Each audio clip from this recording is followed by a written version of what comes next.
Today, we're going to talk about FedNow, whether the price is going to go up or going to go down, kind of give my honest thoughts on that side of things. We've also got a US bill regarding crypto assets. We're going to talk about tokenized deposits in a paper that I got into recently. And I'm going to give some extra thoughts on my interview with the CEO of Uphold. Then we're going to talk about moving from speculation to utility.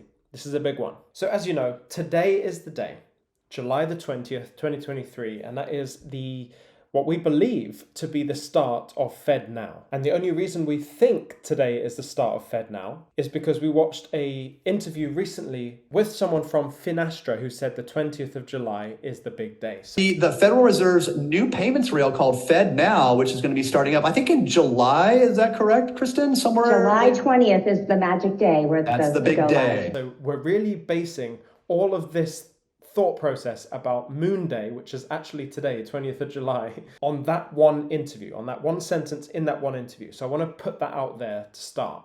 Officially, all we've had from FedNow is that it will start in late July. And obviously those two pieces of information match. So let's get into the reasons why the price will go up for XRP. And then we'll get into why the price won't go up for XRP. The price going up completely relies on the idea that now that we've got clarity for XRP, that it's not a security, especially on these secondary sales, that the likes of Finastra and Temenos and all of these companies that are partners with FedNow that can actually opt in to use XRP do in fact do that, right? This is the hope. By no means is a pump on FedNow Day, or at least the launch of FedNow. By no means does that mean that the price is actually going to go up for XRP, because we have no idea whether XRP is actually going to be utilized for these transactions. In addition to that, FedNow isn't launching cross-border, so it's domestic only. So if you think about the scale at which XRP could potentially move, if in fact it was being used, it still might be minimal versus the scale of the project in the future. And so if FedNow's partners actually use XRP for all of their domestic payments, and that they only do that if their own legal teams have done the due diligence and made their own decision, and that if a week from the settlement, which it is now, was enough time to transition their systems in to use XRP and facilitate those payments using XRP, if all of that is true, then yes, the price should probably go up for XRP, right? Because it would be being used. Companies would be now holding XRP and buying it off the secondary market, holding it for its utility value and to be able to process those payments. And of course, the volume of transactions using XRP would go drastically up, and there would be a new floor price for XRP. And I say new, there is currently a floor price for XRP. We just don't know what it is because we don't know the actual amount of utility transactions that are happening constantly using XRP. And we are unable to separate those from what is speculation, me and you buying and selling. And so as new utility elements get added, let's say FedNow does start using XRP via its partners, then a new floor price would be set. We just don't know what that price is. And it might not even be very high. It might be very low. But those are all the reasons why XRP would go up with FedNow's launch. And we're a matter of hours away. The price of XRP is currently about 81 cents. It's gone kind of up and down today, just last night and today. And so nothing's happened as of yet. But who knows? Maybe it won't. So let's talk about why things won't happen for XRP today. Well, as I mentioned, it's kind of the opposite of everything I've already talked about. If the partners of FedNow, being, Finastra and Temenos and many others, if they haven't had enough time to switch over their systems after this court case, now that there's clarity, or they haven't had enough time to pass it through their own legal teams to give the go-ahead, even though the documentation from the judge was extremely clear, there might need to be time. There might need to be a time delay. These companies start using XRP for their transactions. In addition, they are not being held at gunpoint to use XRP in the first place, right? It's optional. They have the option to use XRP via RippleNet. So if you look at all the obstacles and hurdles that are actually in the way of FedNow's partners using XRP for their payments here, and domestic only, not even cross-border, which cross-border is the largest reason why XRP should be used is for cross-border payments, considering FedNow isn't doing that, being cross-border, especially at launch, they're only domestic, then you can make the argument quite easily to say that XRP won't be used. I would say, it's very difficult to make an assessment here that isn't kind of viewed as a prediction, but I hope that I've given both sides of that quite easily. And it seems like there are more hurdles to using XRP, especially on launch day, than there are to just not use it. But ultimately, we will see, and it's an exciting day. Historically speaking, we have to see Bitcoin break out of new all-time highs, apparently, in order to see XRP actually even move in the first place. So if FedNow did pump, and it did pump XRP, it would be doing so in a way that is the first time ever happened in history, aka without Bitcoin breaching into new all-time highs. And so that's the situation we're in, but let's move past that and let me know your thoughts about FedNow, whether we're going to see a pump today, later today, or whatever you think in the comments below. So the next document is a bill that has just been introduced to the 118th Congress of the United States. And this is the Loomis-Gillibrand Responsible Financial Innovation Act. And the whole purpose of the bill was to create protected innovation in this space and to protect consumers along the way. And it touched on two different things. The first one being the issuance of payment stablecoins. And it's difficult because with XRP, we don't know what XRP will be classified as. I think the closest thing that we have to defining what XRP is a digital settlement asset, which is in the Financial Services and Markets Bill in the UK that goes live for the digital settlement assets part on August the 29th. So we'll see what happens on that day. But overall, we have no idea what XRP is, right? We've seen the World Bank state XRP and XLM as stablecoins, right? But it's not stable. It can be, and it's supposed to be what it needs to be for these big financial institutions. But it's also a currency. It's also a commodity. It's also lots of things. It's a store of value. It's a payment token. It's all kinds of things. So we need an actual name, a new name for XRP. And so when I see things like the issuance of payment stablecoins, I think, well, right now that doesn't mean XRP, but it could mean XRP. But the word stablecoin does present a very specific problem. And the problem is that stablecoin has to be easily able to be converted for a fixed amount of monetary value, just like a CBDC would be, right? $1 CBDC is $1 in fiat, right? It needs to be convertible. It needs to be stable in that capacity. Will XRP ever be like that? Will it be so stable that it just remains a very specific peg or ratio of the dollar? Or could it be the other way around, where this asset, the payment stablecoin, is tied to the exact value of another cryptocurrency? It could be the other way around. And so that's what Section 701 talks about. And just to read their definition of this, issuance of payment stablecoins, the definition is, as used in this section, payment stablecoin means a crypto asset that its originator has represented, will be converted, redeemed, or repurchased for a fixed amount of monetary value, or a mechanism exists or is provided to achieve any of the preceding, and the crypto asset relies solely on the value of another crypto asset to maintain a fixed amount of monetary value. And so really they're just setting the framework here for how payment stablecoins are going to be treated in the future. I'm just trying to see how XRP fits into all of this. The next one is a really interesting word, and I'm going to give you this word. It's going to make you think of another word. Treatment of endogenous crypto assets.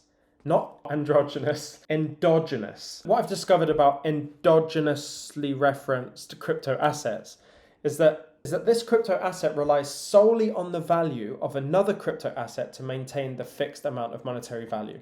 Or it relies on the algorithmic means to maintain a fixed amount of monetary value, or a combination of both. And so I was thinking, okay, well, this doesn't necessarily sound like XRP, but it does sound like a CBDC. Because of course, the CBDC will be represented one-to-one with fiat currency. So it meets the first criteria. And then the second criteria is that, the CBDC's value would be pegged to a fiat currency algorithmically. And if that were the case, then, we're talking here about the US creating a stablecoin and a CBDC. So it's not the most glamorous topic of conversation, but it's important because you can see that via these bills, the US is really trying to play catch up here. In another document, we also have them talking about tokenized deposits. A tokenized deposit is essentially a token that represents a deposit at a bank. So it's basically a form of money that exists purely electronically in the bank. And so they were talking about tokenized deposits and their use in fast payments. And they talk about how even though these things are known about and understood by banks, they're having a very difficult time implementing it into their system. And really it comes from how costly it is to upgrade from a legacy system into the new system. And this is the issue. But because tokenized deposits are programmable, they're easy to make, and have a feature called conditionality, all of those features seem to ring a bell with me with another asset that I'm thinking about. But they're basically saying that these tokenized deposits could enable banks to facilitate bilateral or multilateral clearing on programmable platforms, potentially easing the transition from legacy systems and promoting interoperability between different national faster payment schemes. So how do you cross that bridge? I use the word there, a bridge. You have a bridge asset, right? It makes complete sense. The fast payments needing to be 24/7 in operation. We've got an asset for that. We've got an asset that's programmable. It's easy to kind of issue on that ledger, for example, and you can have it as being conditional. The asset that we love so much in XRP handles all of the problems that they have. So that's why it's very difficult for me to consider any other asset around, because every time these problems come up, and we're going to get into cross-border payments in a second and how tokenized deposits can also help cross-border payments, it just all points one direction. Who else can handle this? And it says here in 4.6, improvements to cross-border payments have been slower to materialize than in domestic payments due to their inherently more complicated market structure. Cross-border payments may involve multiple intermediaries and correspondent banks, cover various time zones and market hours. Well, I can think of an asset and an asset class that can work outside of all the hours, just all the time. So that's a problem that's fixed right there. Must comply with multiple different jurisdictions, laws and regulations. Well, things are coming out about that now. We now know that XRP is not a security, so we're moving through the regulations, we're getting these laws. And the key friction points include inconsistent and incomplete data formats. Well, that's what we've got ISO 20022 for. Intricate and lengthy compliance check procedures. Well, that's all about, AML and KYC that we've got built into the XRP ledger. Restricted operating hours. Well, we can operate 24/7 here. So restricted operating hours for the underlying wholesale payment systems. Outdated technological infrastructure. That's why we need to move to DLT and blockchain. High funding costs. Well, it's actually very inexpensive to use XRP. Long transaction chains. Well, it actually only takes 3 to 5 seconds. Regardless of how many entities are in the way of that payment, it can all just get routed through atomic settlement, interledger protocol, all of these things. We have solutions to this.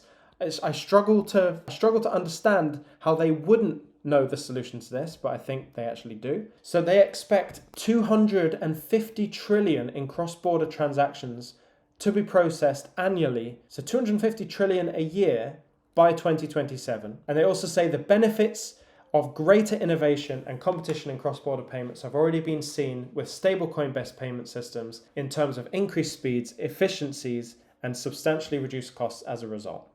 We know all of this, right?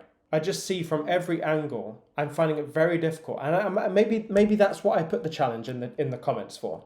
If you read this and you think of another asset, a different asset that does all of those things, handles cross-border payments, it solves the cross-border payments problems, it solves fast payment problems, then please let me know in the comments, because I'd be really interested to know. And it just kind of all of this adds to my conviction as time goes on, just about how powerful XRP is going to be in this whole new system. It solves all the problems. And when I say all the problems, I mean all the problems as they relate to cross-border payments and the inefficiencies that lie within that scope. So now that we've got out of the documentation, let's now talk a bit more freely. Okay, so I had that interview with the CEO of Uphold, Simon McLaughlin, the other day. That video went absolutely crazy because he did in fact announce that Uphold Vault would be using XRPL, okay? Something that went under the radar drastically in that interview, no one heard or listened to, was what he said about when Uphold would start to find the home for Uphold on the blockchain. Because my question overall was, why don't crypto-related companies just move to the blockchain now? It just makes sense. You operate in that world. Why don't you just move over there now? Just, it's easy, right? And that's me with my kind of naivety mind. But sometimes looking at it simply like that can sometimes be the trigger to put things into action. And I hope that me raising that conversation with him triggers that conversation earlier at Uphold, although I might be drastically overestimating my role in that whole thing. My question overall was, when will you find the home for Uphold on the blockchain? And he said, well, the thing you don't want to do is you don't want to be the first to move. And I thought that was very interesting because he's completely right. If you move first as a big institution like Uphold, if you move first, you are assuming all of the risk. So you're taking on all of the risk yourself as Uphold. If you're the first to move out the gates, you're saying that your due diligence without anyone else's input worldwide is sufficient enough to move this big company Uphold onto a blockchain. And he wasn't necessarily talking about XRP Ledger, although they seem to be favoring XRP and they like what Ripple do, and they're very much on that side. So we can only hope that Uphold would use XRPL not just for Uphold Vault, but for the payments in the back end. They're not an exchange, they're a broker. So a broker will always need, in this blockchain environment, liquidity, right? They need liquidity to fund all of these transactions. It just makes sense for them to have XRP to be that bridge asset between everything. I mean, one of the mottos that Uphold talks about is anything to anything. There's no business structure that could be better suited towards XRP than having the motto anything to anything. It's literally the point. So anyway, I'll talk about that later. But he made the comment, and I'm not quoting directly, but he said something along the lines of, once other people, other big institutions have started to move towards blockchain and XRP, for example, because that's what we were talking about in the conversation, then Uphold would be more comfortable in making that jump, knowing that they weren't the first to move, they weren't assuming all of the risk, right? And they were actually following along the lines of the due diligence that all these other financial institutions have made, then they can follow. And it's not such an outlandish move to make that move. The reason why that's so important to me is because many of you have heard of the virtuous cycle, which Molly Elmore talks about on her channel. The virtuous cycle is the opposite of a death spiral. So if you remember when all the banks were collapsing, the more banks that collapse, the faster the spiral takes place, right? But it's the same on the opposite side. Once you've got that first adopter, then you've got the second adopter of the technology, third, fourth. Like as time goes on, and the more that jump in as that foundation, the quicker the spiral is to the top, because everyone piles in at that point. And he even said that in the interview. Once everyone's piling in, we'll just jump in as well, And so this is not a linear progression for adoption of crypto. This is the way that was explained, and what the virtuous cycle isn't just straight up and to the right. It's actually a slow start, building until it's parabolic. And so Uphold, the CEO there, indirectly confirming that actually Uphold as an institution needs to wait for others to adopt the technology before they jump in, says everything I need to know about how adoption is going to look across the world. Because it's not just Uphold that think that. It will be the vast majority of all of the institutions around the world that are waiting for others to jump in. So who are going to be the first jumpers? Who's going to go into this technology? Well, could it be the Bank of America, who said they want to use XRP when there's clarity? I mean, that would be a good first mover, Bank of America. You'd also get others jump on and not jump on. Who knows? Maybe something like Amazon, right? A partner like Amazon. They come out and say, we're going to use Ripple technology through their RippleNet service. And if you know anything about RippleNet, they don't use XRP, but you have the option to use XRP to make it cheaper and faster and all that kind of stuff. So it just makes sense that they would end up using XRP. But it's a partnership like that gets announced that brings the meetings into the Uphold boardroom, where they say we need to find a home for Uphold on the blockchain. Bank of America are using XRP on the XRP ledger. Amazon, for example, I'm speculating, Amazon are using XRP using RippleNet. I think if Amazon make this move, we can be confident that Uphold moving to a blockchain situation would actually be good as well. How many other companies are going to look at that news and just pile in? I mean, it causes a virtuous cycle. And this is where we get the situation where we move from speculation to something we've never seen before. And this is where it's super difficult because we have never seen utility, right? We've never ever seen utility. Talking statistically, and I talked about this on a one-on-one call today, which is why it's top of mind. Statistically, based on the numbers at present and throughout all of history, there's a 0% chance of a utility run, of utility happening in crypto. 0% chance.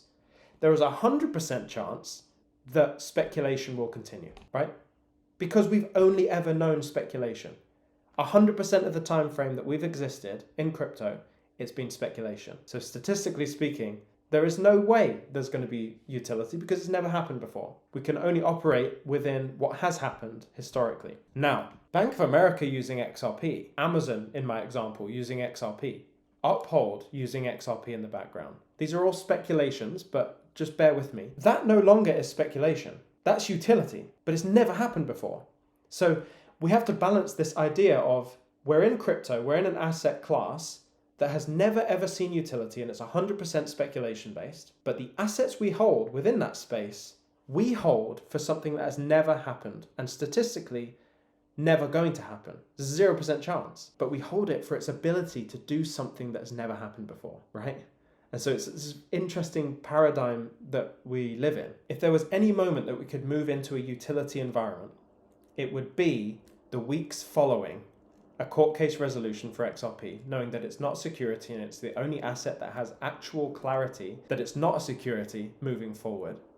We know that the secondary sales of XRP, meaning when you buy on the exchanges, is not a security. We've got the likes of FedNow starting today, now with the wide open ability through their partners to use XRP if they want to. We've also got the ability for big institutions to start having these conversations about whether they want to use this asset that was under scrutiny and protected by this court case that now isn't, that would drastically improve their cross-border payments. You know, the time for a virtuous cycle, at least the slow drip that adds, that builds to that slow progression of the adoption curve, it seems like now would be the time for that to happen. It would seem like the start of something we've never seen before would be around this time period. It just makes sense. Let me know if you've got thoughts, whether you think this is the start of a utility run or just a normal speculation run, or do we see a blend of both as time goes on? If you're interested in watching any of my other videos, you can click the video at the bottom there. That's my podcast. Go and check out that podcast with Simon McLaughlin, who's the CEO of Uphold. That'd be a very interesting video for